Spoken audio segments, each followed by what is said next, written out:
tenemos la suerte y la dicha de contar con la expositora, nuestra querida invitada, la profesora Cecilia Baeza Correa, quien es antropóloga, licenciada de la Universidad de Chile, con magíster en estudios de género y cultura, mención en ciencias sociales. Ella es oriunda de Concepción y actualmente reside en la comuna de Ñuñoa. En su trayectoria podemos destacar que ha sido parte de la coordinación académica en el Diplomado Transversalidad de Género e Institucionalidad, un enfoque teórico y práctico enfocada a funcionarios y funcionarias de la Universidad de Santiago el año 2017. Cuenta con 3 magísteres en áreas de ciencias médicas, administración y economía. También es profesora titular de cursos de antropología desde el 2018 y en perspectiva de género para una educación inclusiva desde el 2019. Cuenta con varias publicaciones, entre ellas podemos nombrar que ha sido co-investigadora en consultoría sobre actualización de ruta crítica de mujeres afectadas por violencia contra la mujer y buenas prácticas en la reparación al año 2020, y también líneas de investigación en temas como la vulneración de derechos sexuales en relación al cáncer cervicuterino, también sobre la invisibilización de corporalidades incómodas en relación a personas con el mismo cáncer, y normalización de la violencia y autodeterminación del cuerpo en espacios hospitalarios, por nombrar algunos. Ha dictado clases en 9 universidades nacionales, actualmente dicta en la Universidad de Santiago, Universidad Diego Portales y Universidad San Sebastián. Ha sido premiada con la beca de movilidad académica Erasmus Plus el año 2020 por la Universidad de Islandia, junto con la Universidad de Santiago, en docencia e investigación de género. Para no quitarles más tiempo, las dejo entonces con la profesora Cecilia. Muchas gracias, Felipe. Primero, dar las gracias. Me siento muy honrada de haber sido invitada a este espacio y porque considero, tanto como académica, pero también como mujer, que es muy importante trabajar estos temas en distintas dimensiones y en distintos niveles, ¿no? Un nivel es el nivel personal, que yo creo que sí o sí tiene que ir. Estos temas tienen que ayudarnos y empujarnos a hacer reflexiones a nivel personal, pero también a nivel institucional. Y en este sentido, me gustaría que esto se enmarcara, y me imagino que es así como lo están viendo los colegas, bueno, colegas académicas y académicos que estamos en este mundo de tratar de transmitir y tratar de compartir esta teoría de género, la importancia que exista esta perspectiva a nivel institucional, en todas las instituciones, no solamente en aquellas que sean más sensibles, por así decirlo, ¿no?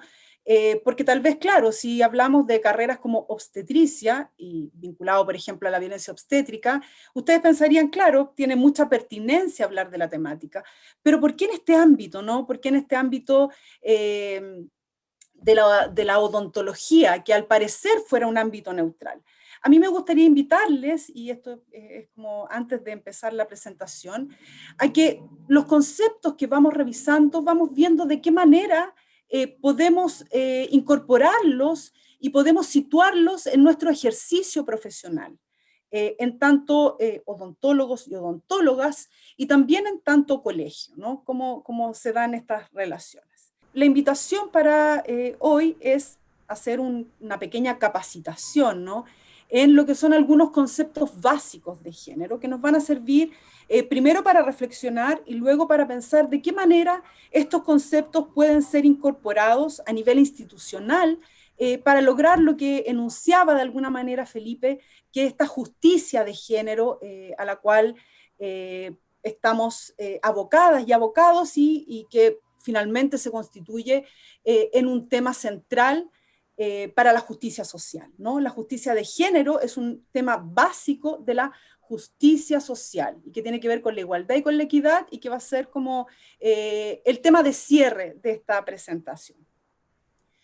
¿Qué conceptos vamos a ver hoy día? Acá yo elijo una ruta, digamos, que a mí es la que me parece más interesante y más didáctica también, ¿no? Porque pueden a veces haber algunos conceptos un poco pastosos, por decirlo de alguna manera, un poco más densos, más complejos. Y yo creo que es súper importante que esto lo entendamos primero de manera simple, ¿no? Entonces, yo voy a partir hablando de la socialización y los estereotipos de género. Luego voy a abordar un poco cuáles son las dimensiones que tiene este concepto de género, que pasa por la identidad, por la corporalidad, por la orientación sexual, ¿no? Que a veces se nos confunden un poco estos conceptos. Luego voy a dar algunas pistas respecto del sexismo, que no solamente esas prácticas violentas y agresivas, sino que hay un sexismo mucho más sutil, que se llama sexismo benevolente, que es con el cual estamos generalmente relacionadas y relacionados, ¿no? Y que es más invisible. Luego también un concepto que me parece muy importante de incorporar, que es el tema de la interseccionalidad, y que tiene que ver cómo esta condición de género está atravesada también por otras condiciones. Existe las mujeres, no existe la mujer. Existen los hombres, no existe el hombre. ¿A qué me refiero?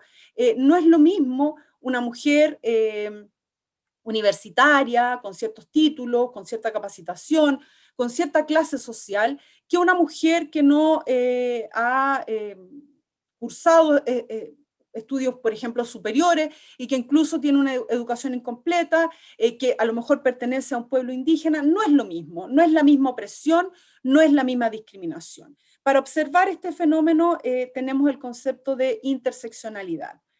Luego vamos a abordar algunos elementos que nos hablan de la violencia de género directamente. Y finalmente vamos a cerrar con los conceptos de igualdad y equidad, dónde está la distinción entre ambos y dónde confluyen, y que finalmente son el piso mínimo para lograr lo que decía inicialmente, que tiene que ver con la justicia de género, que es parte de la justicia social, que como bienestar de la sociedad, todas y todos, me imagino que los que por lo menos están presentes hoy en día, o sea, hoy acá, anhelamos, ¿no?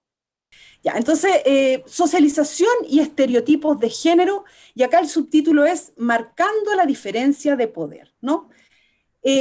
Para empezar, me gustaría compartirles esta imagen, que es el trabajo de una artista. Ella es una artista coreana, que tiene este proyecto que se llama The Pink and Blue Project.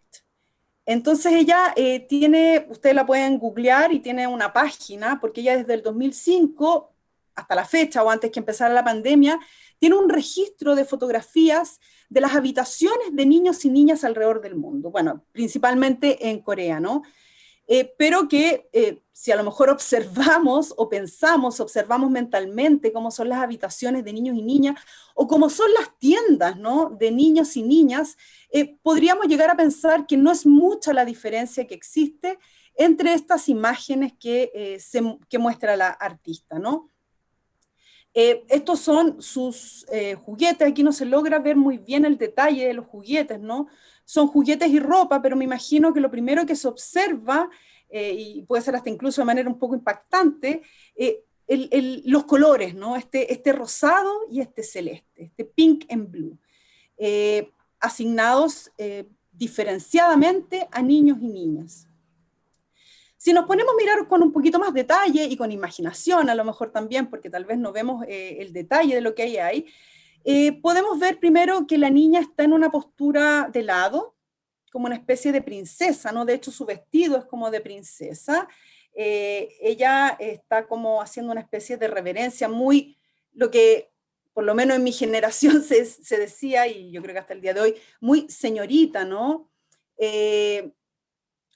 Sus ropas son casi todas vestidos. Dentro de los juguetes hay muñecas, hay carteras, hay cosméticos. Acá no se ve tanto, pero en otras fotografías hay utensilios del hogar, por ejemplo, tacitas, platos, planchas, ¿no? Y luego en la parte derecha, que es el varón, él está vestido de superhéroe, y su ropa también es casi toda celeste. Y también sus juguetes, bueno, en este caso son varios superhéroes, pero en otros casos, por ejemplo, vemos que hay un poco más de libros en los niños que en las niñas, en las fotografías por lo menos. Hay varios juguetes que son como juguetes más de acción, pelotas, autitos, bicicletas, etc. Entonces, acá estamos frente a un proceso que desde las ciencias sociales se han nombrado como socialización. ¿Qué es la socialización? La socialización es la manera en que nosotras y nosotros ingresamos a una cultura o a una sociedad dada. y aprendemos las normas, aprendemos los valores de esa cultura, aprendemos las conductas, las actitudes, etc. Entonces, por ejemplo, si ustedes van y se mudan a vivir a otro país, ustedes tienen que volver a socializarse en cómo son aquellas conductas en ese país, ¿no? Para los cientistas sociales hay básicamente 3 momentos de socialización.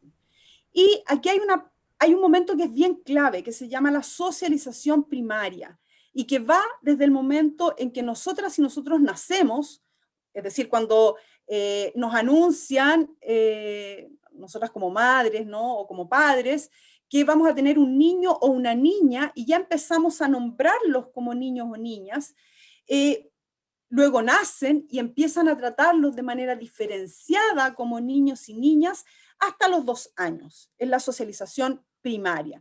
¿Por qué es tan importante esta socialización?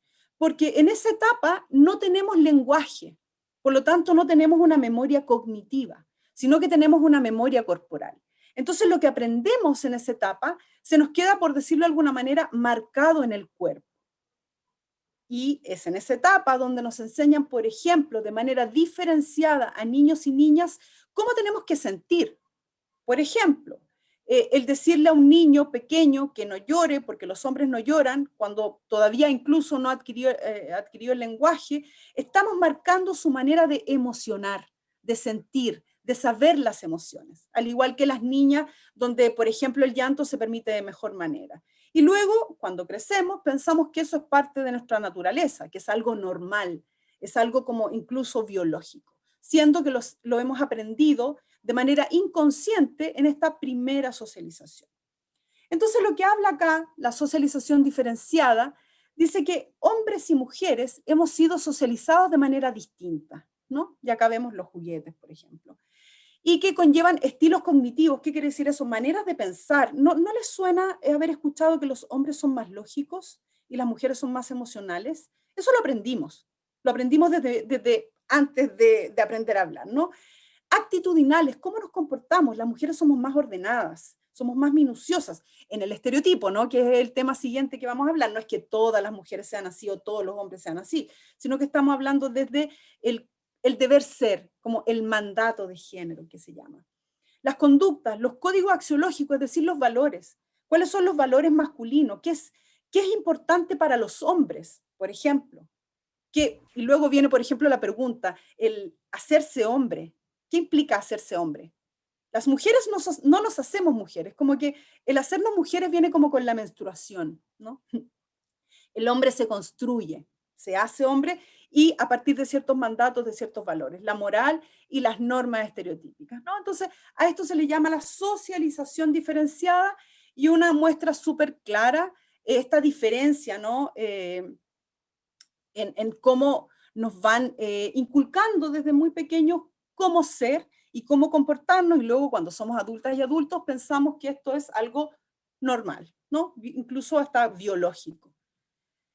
Ya. Ahora me gustaría invitarles a ver un pequeño video, dura 2 minutitos.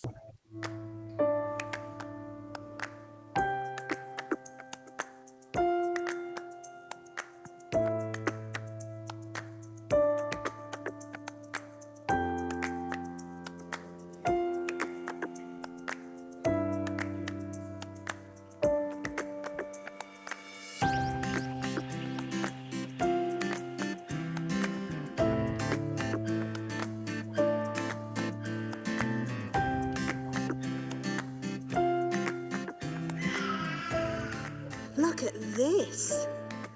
Look at this. Do you like a dolly? Should we go for the dolly? There's a good girl. You're a good little girl, aren't you, Sophie? Look, what does this say? Sweet dreams. Sweet dreams. Ooh, look at this, Sophie.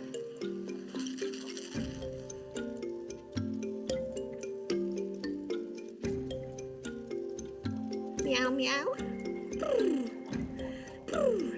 I think she liked that pink dolly the best. If I were to tell you actually that Sophie is Edward, Does that change anything? I maybe thought, oh, this is a little girl, so I have to give her little girl things. Solar, Hello. Hello. Hello. Come on. What's this one? What's that one do? Is that a robot? What about this? You like that one? What does this one do? Oliver. Oliver. You've gone for, you could say, boy toys for this boy. Possibly in my subconscious, but for me, I was just going for what was around me, but then perhaps my subconscious was automatically playing a trick on me that I was... If I tell you that he is actually a girl. Really? Yes. Oh, wow. That's really interesting. I suppose it's because of the stereotype. And then that changed your behaviour towards the child. It did. And your behaviour was quite directive. 1, 2, 3. Beep, beep, beep, beep, beep. Do you want to see my robot? She's picked up the robot, the car, the puzzle game. And I think she's been much more physical in handling the child than the other adults have been with girls.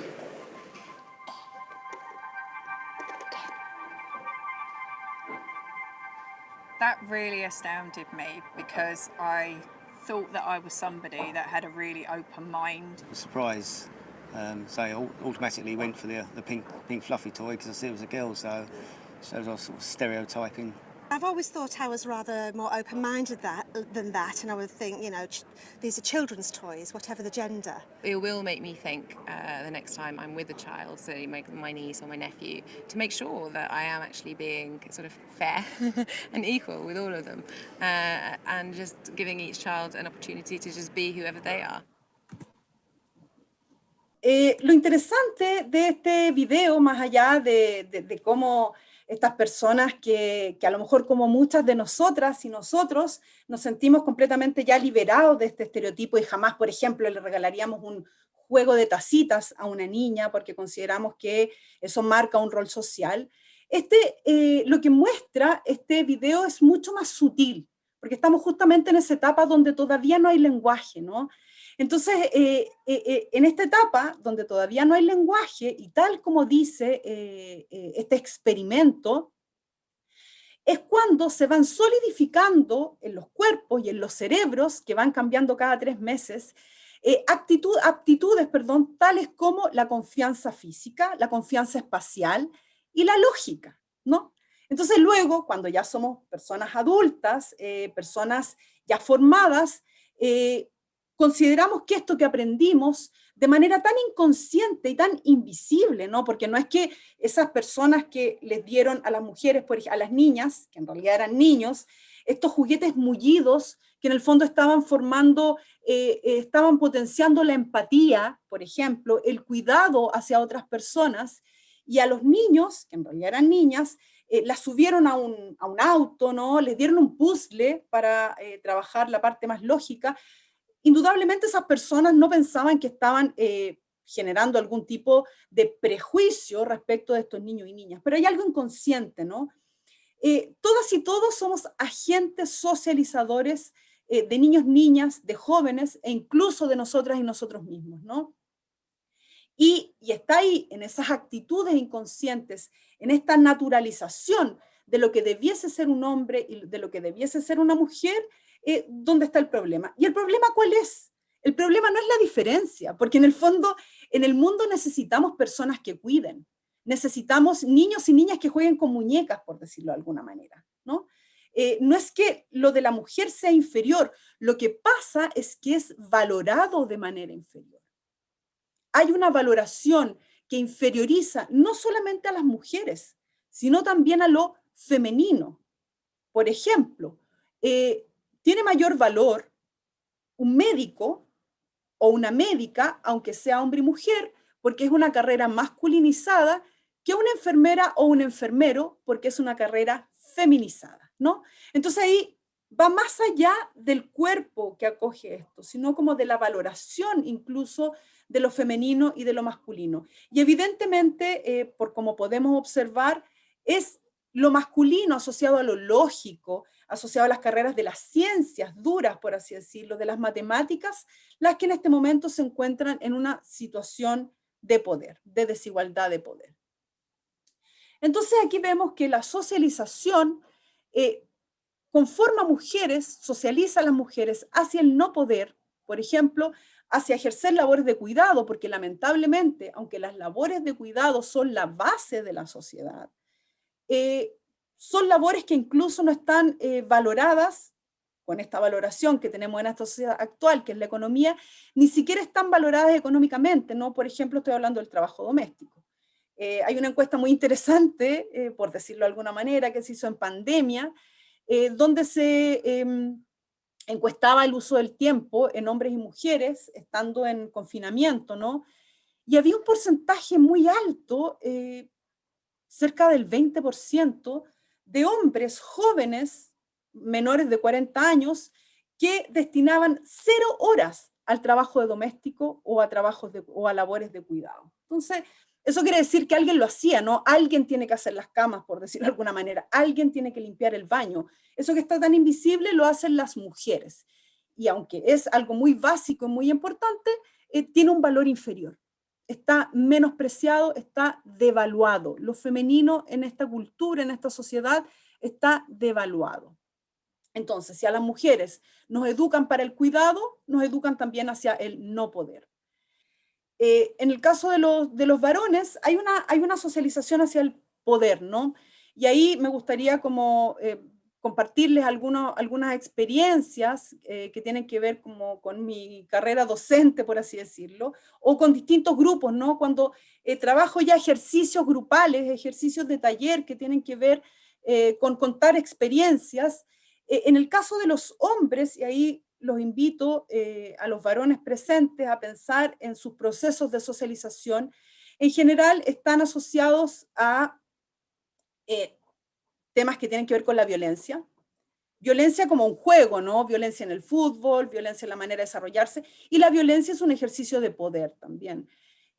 Tienen que ver también con la incorporación y la valoración de hombres que tiendan a tener mentalidades más lógicas y que luego en las formaciones profesionales se posicionen en carreras con una mejor valoración social, ¿no?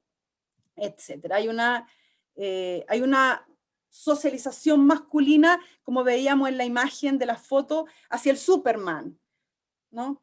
Aunque vemos que ahora desde esta revuelta feminista o desde esta toma de conciencia colectiva, hay mayores símbolos, mayores íconos donde apuntan a estas mujeres más superpoderosas o como estas mujeres bacanas que nombraban inicialmente, que efectivamente buscan un poco equilibrar estas imágenes. Pero es evidente que históricamente hemos sido socializados y socializadas de esta manera. Y bueno, aquí yo pongo más en un color más transparente incluso, la socialización de las personas de la diversidad sexual, ¿no? De LGTBIQ+, que sería lesbianas, gay, travestis, transexuales, bisexuales, intersexuales y queer, y otras categorías, ¿no? Ahí no existe una socialización, no existe, y evidentemente aquella mujer más masculinizada o hombre más feminizado, también hay una socialización hacia el no poder. No puede ser el jefe, el hombre feminizado, ¿no? El jefe del grupo o de sus pares. Ya. Aquí esta la voy a pasar un poco más rápido, tiene que ver con los estereotipos. ¿Qué es un estereotipo? Un estereotipo es una imagen mental, en nuestra mente no existe, pero a la vez se plasma en la realidad. Y opera incluso como realidad, opera en el mundo real. Nosotros nos relacionamos con la gente a partir de los estereotipos. O sea, si yo voy por la calle, y aquí voy a hablar de un estereotipo bastante discriminativo, y probablemente voy caminando de noche y veo a un hombre que tiene un aspecto que yo podría vincularlo a una persona. Hay un estereotipo como del delincuente, ¿no? Y que tiene que ver con la clase social, que tiene que ver incluso con los rasgos, y que no necesariamente lo es, ¿no? Es un estereotipo. Pero si yo voy caminando sola por la calle y me encuentro con una persona así, probablemente yo voy a cruzar la calle. Y ahí, ¿qué opera? Es mi estereotipo, pero que en ese caso a lo mejor puede ayudarme incluso, ¿no? Los estereotipos no existen, pero operan. El estereotipo de la mujer perfecta, de la mujer que lo hace todo, no existe. Pero igual tendemos a tratar de acercarnos a ese estereotipo. Del hombre superpoderoso, del hombre proveedor, del hombre que no flaquea, es un estereotipo, pero los hombres tratan muchas veces de acercarse a ese estereotipo. Entonces, bueno, aquí quiero compartir, este es un trabajo también de otra artista, ella es una artista china, pero que vive en Estados Unidos, y que tiene un librito pequeño, que es de esta editorial Taschen, que se llama Hombre y Mujer Cara a Cara, y ahí trabaja los estereotipos masculinos y femeninos. Entonces yo les quería mostrar algunos de estos, en realidad aquí hay solamente 2 imágenes, ¿no? Pero en la imagen que ustedes ven en la parte superior, y que ustedes pueden pensar que son iguales, en el caso de la imagen de la izquierda, se llama hombre moderno, y en el caso de la imagen de la derecha, se llama dueña de casa, ¿no? Entonces, bueno, yo por lo menos para mí, en mi socialización y con mis normas estereotipadas, yo podría decir que hombre moderno es un concepto mucho más valorable y mucho con más prestigio que dueña de casa. Dueña de casa tiende a tener un prestigio menor, ¿no? Es un estereotipo, pero como bien decía, opera. Y bueno, yo les voy a, luego yo les voy a compartir el enlace, ustedes pueden ver el video, pero se los voy a contar. Es un grupo de niños y niñas, ¿no? Donde les piden que dibujen un bombero, que en español se dice bombero, ¿no? Ahí tenemos el sesgo, en inglés algo más neutro. Un cirujano, un piloto de guerra, y todos los niños y las niñas dibujan hombres, ¿no? Y luego les preguntan si les gustaría conocer a alguien que fuera piloto, que fuera de estas profesiones. Todos dicen que sí, y entran solo mujeres, ¿no? Y los niños quedan así como que, oh, están disfrazadas, ¿no? Porque ahí hay una rigidización del estereotipo, por así decirlo, que nos dice que una parvularia, por ejemplo, es una mujer, que una enfermera es una mujer, que un médico cirujano es un hombre, ¿no? Hay una instalación de los estereotipos, y si lo pensamos de alguna manera, estas carreras que mostraban, ¿no?, estas profesiones, estos oficios, tienen una valoración social muy elevada. Lo mismo, por ejemplo, que los ingenieros, ¿no? Los constructores, etcétera. A diferencia de, como decía anteriormente, las enfermeras, las profesoras. Bueno, vamos a pasar a un tema que tiene que ver con las dimensiones del concepto de género, que también nos puede servir para sacar algunas confusiones que a veces ocurren en relación a... En el caso de la ontología también, muchas gracias, Carolina, por ese aporte. Efectivamente, esos estereotipos que se naturalizan y se invisibilizan y que tienen que ver con el prestigio y finalmente con el poder, incluso el poder económico, ¿no? Puede verse también en la odontología. Por ejemplo, el cirujano versus el o la odontopediatra, ¿no? O el o la cirujana o cirujano. Son ejemplos, como dice Carolina, que pueden verse de manera más visible dentro de lo que es la profesión misma de la odontología, que en este caso tiene esas sutilezas, esas dimensiones más sutiles. Felipe, ¿cómo vamos con el tiempo? Si me puedes ayudar con eso. Estamos bien. Yo creo que de ahora 10 minutos más, profesora. Quedan 10 minutos. Ya. ¿Me escucha, profesora? ¿Sí? 10 minutos ¿Perdón? más, sí. 10 minutos. Bueno, acá hay algunos conceptos. 10 minutos Perdón. más. Ni un problema, profesora. Siga nomás. 10 minutos, ya. Aquí hay algunos conceptos que nos pueden ayudar también, porque a veces como que se tienden a confundir. El primer concepto tiene que ver con el cuerpo y que generalmente se habla del sexo, y ahí es el sexo de mujer o sexo femenino, masculino, ¿no? Y que tiene que ver con la genitalidad y con los cromosomas. Pero el cuerpo o el sexo también tiene que ver con la experiencia que tenemos respecto de nuestro cuerpo, de nuestro propio cuerpo. E incluso aquí hay algo bien interesante que solamente lo voy a anunciar por un tema de tiempo, pero que nos habla de que no solamente hay dos sexos, ¿no? Antes cuando hablaba de la diversidad sexual, hablé de la intersexualidad. La intersexualidad, que es cerca del 2% de la población, o sea, más que las personas albinas, como para hacerse una idea, ¿no? Son personas que nacen con un sexo ambiguo, por lo tanto, que no son necesariamente ni hombres ni mujeres. Según una bióloga y teórica, afirma que habrían a lo menos 5 sexos, ¿no? Hombres, o sea, masculino, con cromosoma XY y genitalidad masculina, mujeres XX con genitalidad y cromosoma femenino, bueno, XX obvio.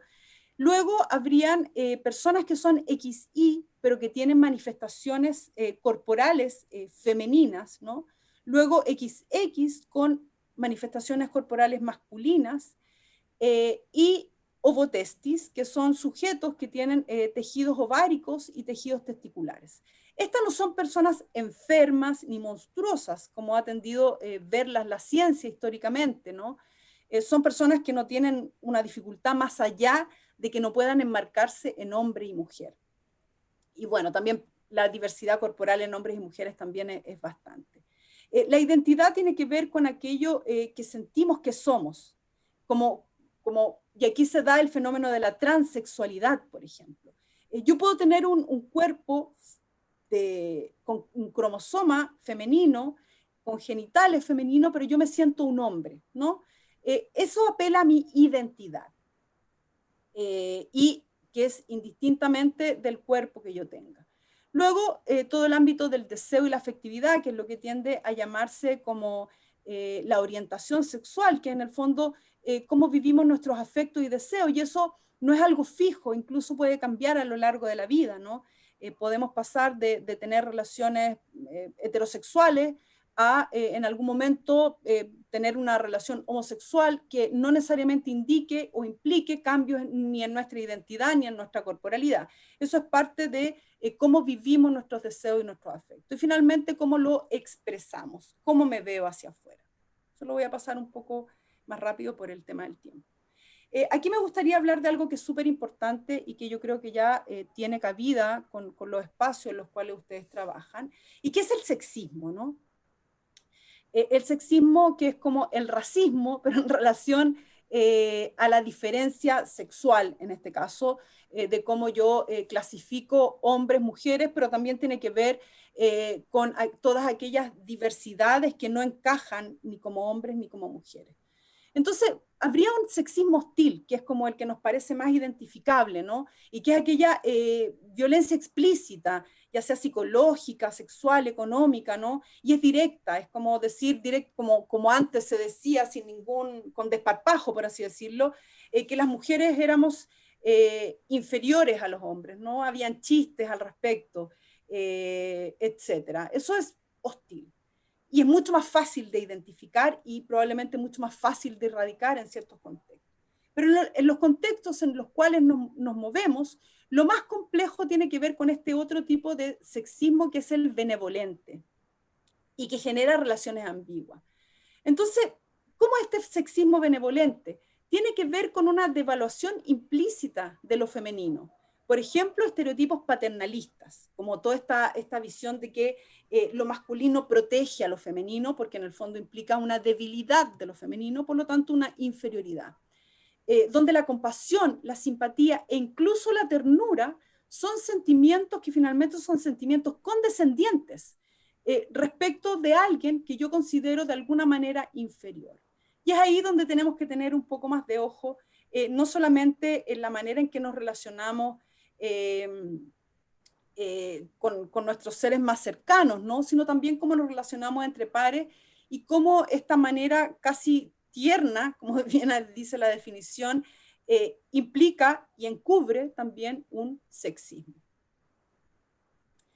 Y el sexismo tiene mucho que ver con la violencia, que en el fondo apunta a la naturalización y de las relaciones de poder, y vamos a decir que la violencia de género va a ser todo tipo de violencia que tiene que ver con el daño o perjurio físico, psicológico, sexual, social, económico y simbólico que se ejerce contra cualquier persona sobre la base de su identidad de género, de su expresión de género o de su manifestación del deseo. O sea, la lesbofobia, la homofobia, la transfobia, y en eso tiene que ver cómo ustedes se vinculan también como profesionales con esta nueva diversidad que siempre ha existido, ¿no? Por cierto, pero que ahora está mostrándose y validándose de una manera mucho más fuerte, ¿no? Si ustedes tienen algún tipo, generan algún tipo de daño o perjurio o discriminación respecto de alguna de estas dimensiones,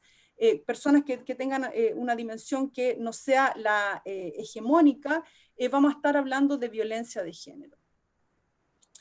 Y aquí un análisis piramidal de lo que se observa como violencia de género, y aquí directamente particularmente como violencia contra la mujer. Y en la base, en el sustrato, podemos decir que se encuentra la sociedad patriarcal, y aquí hay un concepto que es bien grande y que no alcanzamos a abordar de manera extensa en esta presentación, y que tiene que ver con todo lo que hablábamos antes de cómo se socializa, va más allá de un hecho anecdótico, sino que tiene un sustrato, que es el sustrato patriarcal, que es una organización de la sociedad que se basa en relaciones de poder. Y en esas relaciones de poder donde lo masculino, o sea, no solamente los hombres, ¿no? Y aquí es como que no es en ningún caso es una guerra contra los hombres, sino que es aquello masculino hegemónico, ejerce una relación de poder con aquello que no está dentro de ese mundo hegemónico y dentro de ese poder.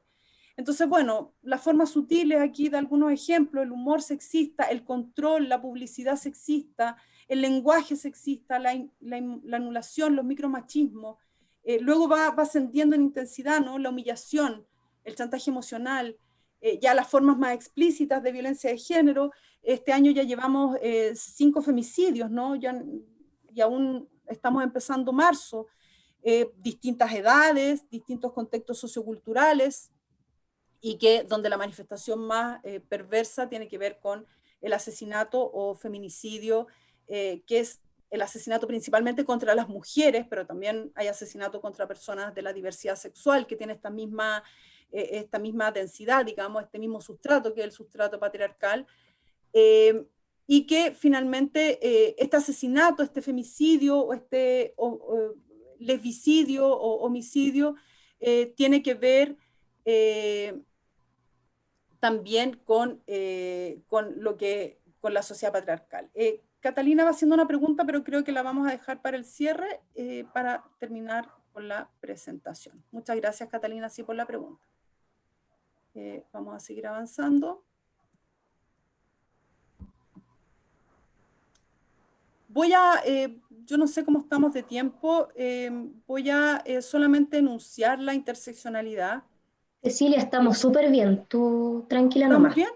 ¿Estamos bien? Sí, Ya. dale nomás. Que me siento así porque encima se me apagó el celular, así que tengo cero noción de la hora que es. Ya, bueno, entonces este concepto es muy interesante y tiene que ver también con el trabajo que ustedes hacen.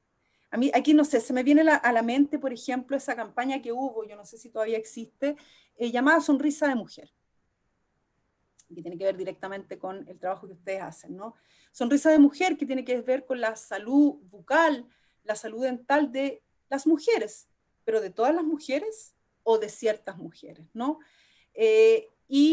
Aquí también hay un ámbito muy interesante y que yo creo que ustedes como profesionales también, si les interesa observar, de cómo repercute el género, todo esto que hablábamos de la socialización diferenciada y de todas estas maneras distintas de habitar el mundo y que se juntan con esto de la interseccionalidad, pueden repercutir directamente en algo que nos parece tan neutral como es la salud bucal o dental de mujeres y hombres de manera diferenciada, ¿no? ¿Por qué a veces las mujeres tienden a tener peor salud bucal? ¿Solamente tiene que ver con los embarazos, por ejemplo? ¿O qué pasa ahí, no?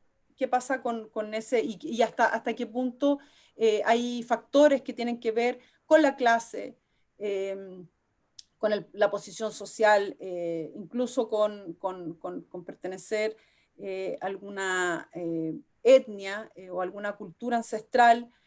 ¿Cómo eso va repercutiendo en la corporalidad?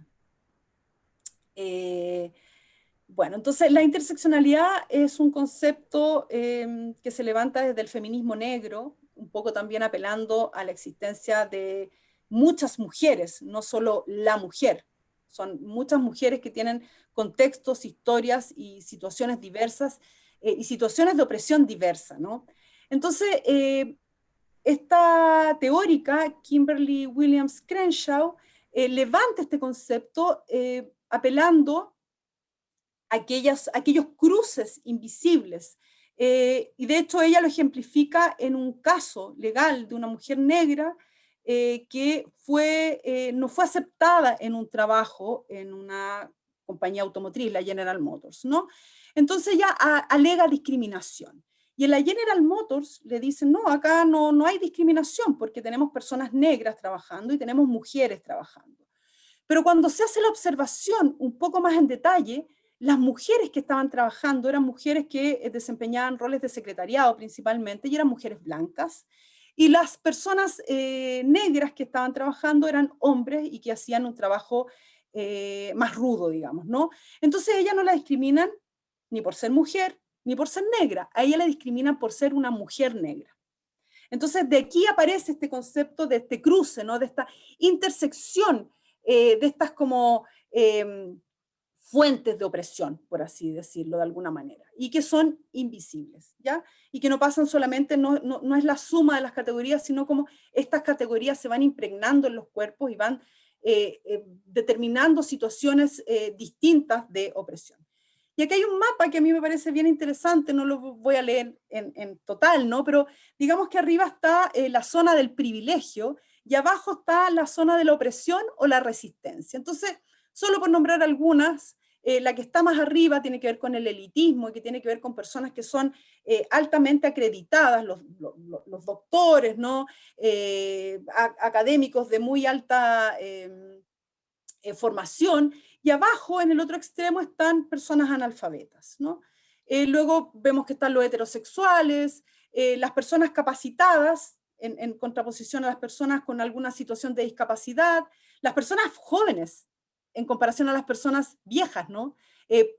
Una persona puede haber tenido toda su vida una posición de poder, pero luego, pasados los 80 años, esa posición de poder empieza a descender, porque la vejez es una fuente de opresión o de resistencia también. Las personas más claras, etcétera, ¿no? Las personas blancas, las personas fértiles que las personas infértiles.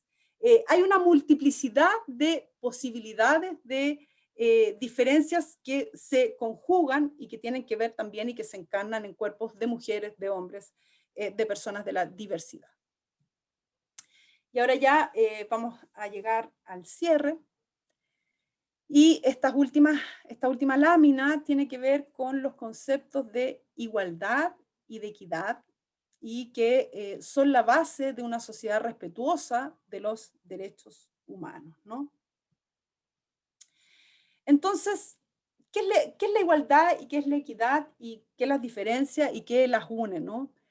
La igualdad tiene que ver con que todos los seres humanos, según la Carta Fundamental de la Declaración de los Derechos Humanos, todos los seres humanos somos iguales en derechos e idénticamente humanos.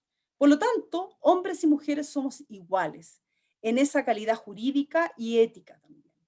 Sin embargo, dado que vivimos en una sociedad desigual, en términos de estructura, es necesario impulsar políticas que apunten a equiparar y lograr que efectivamente tengamos las mismas posibilidades de acceso, los mismos derechos, etc.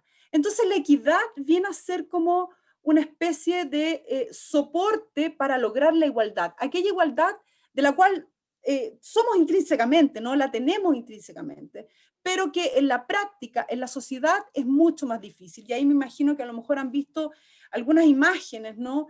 Hay una imagen así bien típica, donde hay una pista de carrera, y un hombre va corriendo, y una de las que va más atrás es una mujer que tiene la guagua, ¿no? Que a lo mejor es hija también de ese hombre que va en una primera línea, pero ya la está cuidando, está con las labores domésticas, probablemente tuvo una mejor formación porque tuvo que dedicarse a la crianza, etc. Entonces hay una situación de desigualdad que con la equidad apunta a disminuir estas brechas de género. Las brechas tienen que ver con la distancia, con los vacíos. Por ejemplo, lo que se llaman los techos de cristal, ¿no? Hay ciertos lugares donde las mujeres no acceden. O, por ejemplo, si uno ve, ahora se apunta a la paridad, pero si uno ve, por ejemplo, los ministros de la Corte Suprema, no sé si habrá alguna, parece que hay un par de mujeres, pero hay, por decir un número, no lo conozco de memoria, pero hay 20 hombres y hay 2 mujeres, ¿no? Y eso no significa que las mujeres sean ni más tontas, ni que tengan menos recursos intelectuales, etcétera, sino que hay una situación cultural y social que ha impedido que más mujeres lleguen a esos espacios. Entonces, la equidad apunta a eso, a disminuir esas brechas, a hacer políticas de igualdad, políticas que apunten a la igualdad.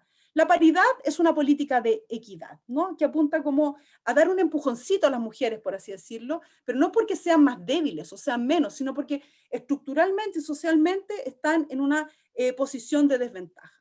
Y todo esto apunta a lo que hablaba inicialmente, que es la justicia de género, el vivir en una sociedad donde todas las personas, por el hecho de ser personas, por el hecho de ser seres humanos, tengamos las mismas capacidades, perdón, las mismas posibilidades y accesos, ¿no? Y que el género en el fondo no sea una condición de desigualdad. Y finalmente, esta es la última lámina, eso que aparece en la esquina superior, derecha, izquierda, no lo sé cómo le aparece a usted en la pantalla, que son unos lentes, son los que llamamos las gafas de género, ¿no? Entonces, las gafas de género es una invitación, y que tiene que ver con la transversalidad de género, es una invitación particularmente a las instituciones públicas y privadas, a que observemos cómo operan, cómo funcionan nuestras instituciones, mirando con estas gafas, mirando dónde están situadas las mujeres, dónde están situados los hombres, de qué manera se relacionan, ¿Cómo podemos ver el prestigio de hombres y mujeres? ¿Hay una diferencia? ¿No la hay? Y luego no solamente al interior de la institución, en este caso ustedes son personas que atienden a la ciudadanía.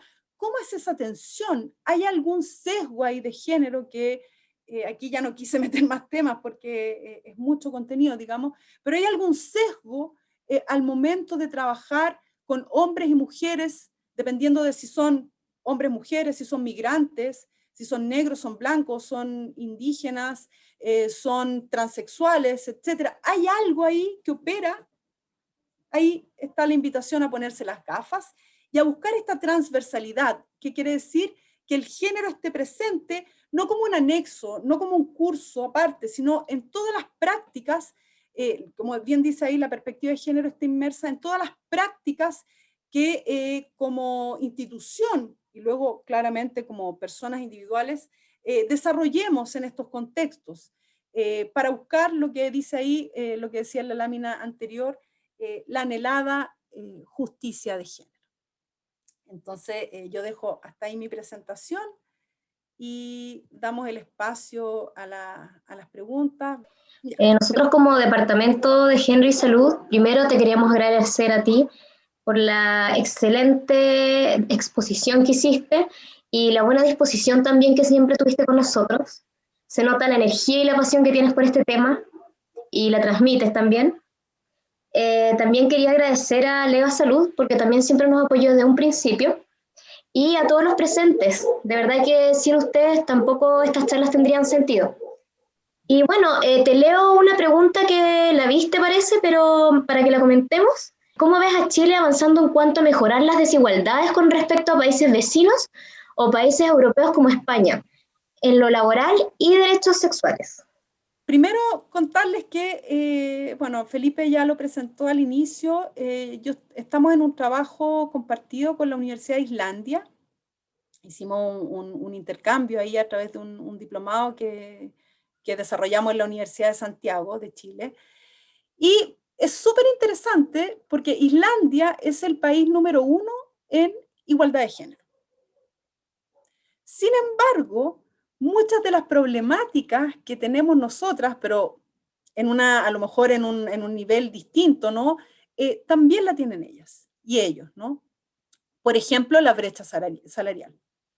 La brecha salarial en Islandia, pensando que efectivamente las mujeres tienen un posicionamiento probablemente mucho mejor del que tenemos aquí en Chile, ¿no? Por ejemplo, la violencia de género es mucho menor que acá. Sin embargo, todavía existen brechas de género, que tienen que ver principalmente, por ejemplo, con las carreras académicas, y que tienen que ver también con las brechas salariales, y también tienen que ver, y ahí tienen un ojo muy interesante, porque ellas desarrollan algo que se llama los presupuestos con perspectiva de género. Entonces, uno pensaría que un presupuesto es algo súper neutral, o sea, dinero para gastos operacionales, dinero para esto, pero ellos le ponen estas gafas de género a los presupuestos y efectivamente, por ejemplo, la inversión que existe en carreras que son mucho más masculinizadas, allá también, es mucho mayor que carreras de las ciencias sociales, por ejemplo, que están mucho más vinculadas a lo femenino. Dicho esto, que a pesar de que compartimos brechas con el país número 1 en igualdad de género del mundo, si nos queremos comparar con ellos y con ellas, por ejemplo, en derechos sexuales y reproductivos estamos, pero años luz. O sea, es increíble pensar que en Chile desde el año 2000 duerme en el Congreso la ley marco de derechos sexuales y reproductivos. Y se ha tratado de discutir en 3 o 4 ocasiones y no ha logrado consenso. O sea, no hay un consenso, por ejemplo, en relación a la educación sexual. Podríamos pensar que es un tema así, pero increíblemente básico. Por ejemplo, bueno, la regulación o la penalización del aborto, por ejemplo, que bueno, ya se logró la despenalización en 3 causales, pero solo en 3 causales, ¿no? Etcétera. O sea, yo creo que en ese sentido, pensando en otros países de la región, probablemente estamos más o menos similares, pero si nos queremos comparar con otros países que ya llevan 40 años, como el caso de Islandia en estos procesos, claro, estamos años luz. Bueno, todo lo que tiene que ver con la copaternalidad, por ejemplo, de los permisos postnatales, ahí, bueno, quienes hayan sido madres hace poco nos pueden a lo mejor contar un poco más al respecto, pero claramente no hay una facilitación. O sea, las salas de cuna todavía en las empresas se vinculan a la presencia o no de mujeres. O sea, se asume que el trabajo de cuidado tiene que ver con las mujeres, y el cuidado y las labores domésticas es una de las bases de las brechas, porque en el fondo el tiempo que destinamos las mujeres a esas labores definitivamente nos resta a otras labores que en el caso de los hombres pueden ejercer de manera mucho más explayada, digamos. No sé si contesto la pregunta. Totalmente. También recalcar que a veces algunas cosas que para muchos pueden ser obvias, como tú las cuentas, impactan y uno se da cuenta que no es tan obvio. Tenemos una segunda pregunta de Carolina Flores. Considerando su trabajo en el ámbito de la salud, ¿cómo le parece que podríamos nosotros aportar al mundo de la salud y a nuestros pacientes teniendo perspectiva de género? Bueno, lo primero es decirle que ustedes son las y los expertos en el desempeño de su profesión, y ahí yo les quiero dar el absoluto crédito, ¿no? Ustedes tienen la experiencia y tienen esa trayectoria que es necesario valorar, ¿no? Ahí lo que yo insisto, la clave está en estas gafas de género, ¿no? Lo primero es observar cómo operamos con nuestros pares, ¿no? Y ustedes que ya son parte de este departamento, es departamento, no es unidad de género y salud, es Departamento de Género y Salud, ¿no? Ya. De Departamento. este departamento, observar, observar desnaturalizando aquellas prácticas que nos parecen tan naturales y tan invisibles. Por ejemplo, las diferentes especializaciones podría ser un primer aspecto. La precarización laboral.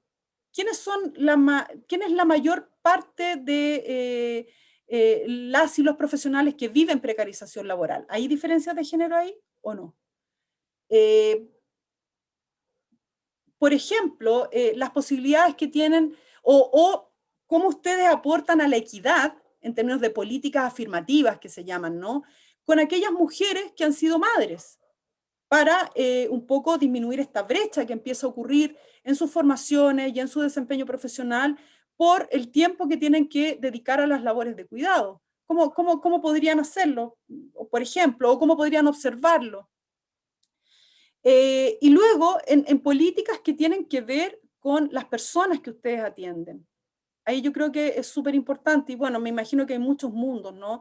Está el mundo público, del consultorio, del CEFAM, del hospital, y que ahí hay mucho que observar, ¿no? Lo que yo decía con esto de esta política de la sonrisa mujer, ¿qué lleva detrás, ¿no? ¿Cuáles son lo que llaman en salud los determinantes sociales que están detrás y que tienen que ver con el género?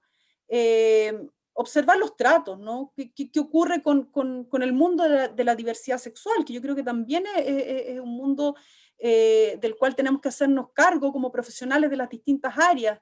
Eso, yo creo que básicamente mirar hacia adentro primero, y el mirar hacia adentro implica mirarse una y uno mismo respecto de prácticas que tiene súper instaladas e internalizadas y que las ve como naturales y normales, y luego mirar hacia los pares y hacia afuera, ¿no? Al desempeño laboral, cómo disminuimos estos sesgos, estas brechas.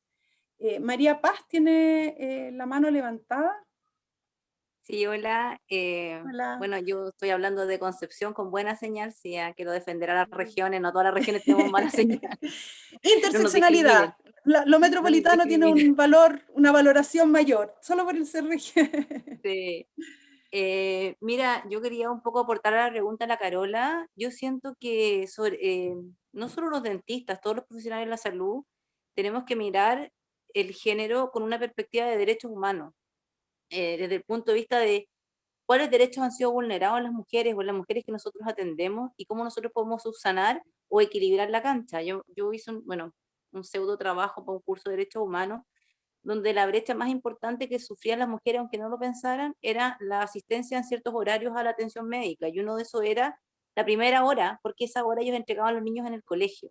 Entonces perdían esa hora que tiene que llegar primero a la urgencia. Pero es que ¿cómo voy a llegar a la urgencia a las 8 de la mañana a sacarme un diente si mi hijo, con quién dejo a mi hijo y cómo lo voy a dejar al colegio? Exacto. El hecho de establecer horarios específicos para mujeres que son cuidadoras y que estén cumpliendo un rol de mamá es parte de la justicia. No podemos establecer los mismos horarios cuando esas mujeres tienen otras responsabilidades que cumplir socialmente. Y una manera de devolver la mano es establecer horarios diferidos para mujeres que cumplen roles en los que no pueden asistir, por ejemplo, y un rol muy marcado social en la entrada y la salida de los colegios o de la escuela. Y proteger esos horarios para las mujeres, o sea, usted va a tener a las 10 su hora, después de que deje al niño en el colegio y le vamos a asignar. Entonces, esa perspectiva de derechos humanos es la que uno tiene que tener en mente, yo creo, cuando uno atiende pacientes. Absolutamente.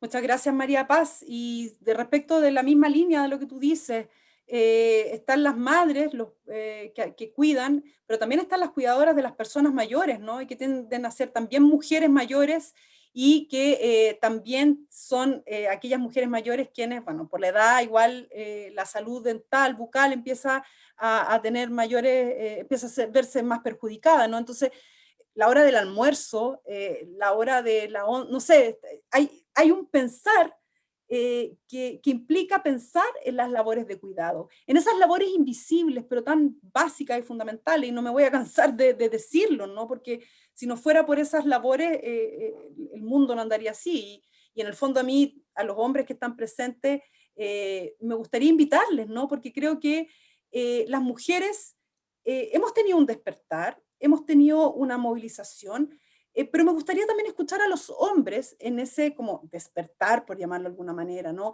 Apropiarse con las labores de cuidado, apropiarse de los espacios domésticos, que es también parte de este proceso de justicia de género. Eso. No sé si... Un comentario más que nada y una pregunta de Paula Jaramillo. Dice, buenas tardes Cecilia, interesante presentación, muchas gracias. ¿Algún material que puedas recomendar para introducirse en el tema de equidad de género? Muchas gracias, Paula. Yo no sé si hay algo en particular, porque yo creo que ahí hay mucho material, de hecho lo pueden encontrar fácilmente en internet, pero también ahí va a depender de la temática que les interese, ¿no?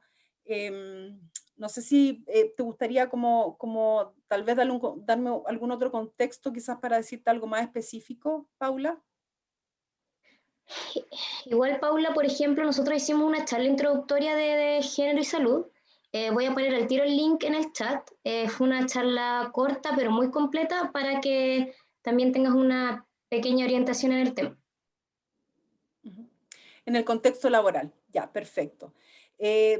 Sí, te puedo recomendar porque efectivamente hay harta producción de material. En el tema de equidad hay harta producción de material que tiene que ver con las convenciones internacionales, ¿no?